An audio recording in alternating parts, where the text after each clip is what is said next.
খবর 24 সাথে আপনাকে স্বাগত। নতুন নতুন খবর জানার জন্য আমাদের চ্যানেলে চোখ রাখুন।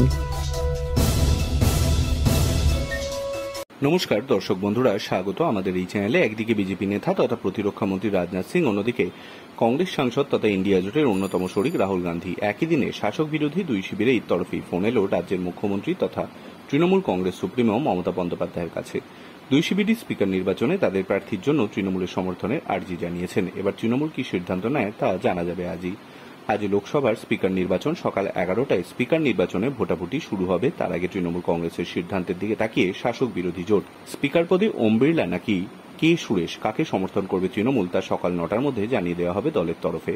সংসদে পথ চলার শুরুতেই হোঁচট খেয়েছে ইন্ডিয়া জোট।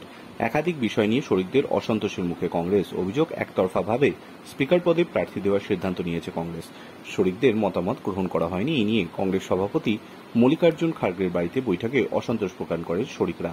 তারা অভিযোগ করেছেন, এর আগেও সমন্বয় বৈঠক ডাকার প্রয়োজন ছিল। পাশাপাশি বিরোধী দলনেতা হিসেবে রাহুল গান্ধীর নাম প্রস্তাব নিয়েও চলেছেন শরিকরা। এক্ষেত্রে তাদের মতামত গ্রহণ না করেই প্রোটেম স্পিকারের কাছে রাহুলের নাম পাঠান সোনিয়া গান্ধী, এমনটাই অভিযোগ। এই বৈঠকে তৃণমূলের তরফে উপস্থিত ছিলেন ডেরেক ও ব্রায়ান এবং কল্যাণ বন্দ্যোপাধ্যায়। তারা বৈঠকে যোগ দিলেও কংগ্রেসের সিদ্ধান্ত নিয়ে যে অখুশি তা স্পষ্টভাবে জানিয়ে দিয়েছে তৃণমূল কংগ্রেস।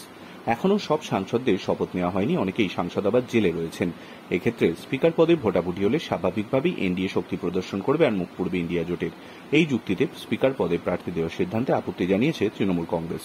সূত্রের খবর, তৃণমূল কংগ্রেসের তরফে জানানো হয়েছে, কংগ্রেসের তরফে মনোনীত কে সুরেশকে দল সমর্থন করবেন কিনা তা বুধবার সকাল 9টার মধ্যে জানিয়ে দেওয়া হবে। প্রসঙ্গত, স্পিকার পদে প্রার্থী দেওয়া নিয়ে সাংসদে অভিষেক বন্দ্যোপাধ্যায়ের গলায় ক্ষোভের সুর শোনা গিয়েছিল মঙ্গলবার। এরপরই সাংসদের ভিতরে অভিষেকের সঙ্গে কথা বলতে দেখা যায় রাহুল গান্ধীকে। মঙ্গলবার বিকেলে তিনি মমতা বন্দ্যোপাধ্যায়কে ফোন করেছিলেন বলে জানা গিয়েছে। এবার রাহুলের ফোনে তৃণমূলের ক্ষোভ মিটেছে কিনা তা জানা যাবে আজই। ব্যুরো রিপোর্ট, খবর 24/7।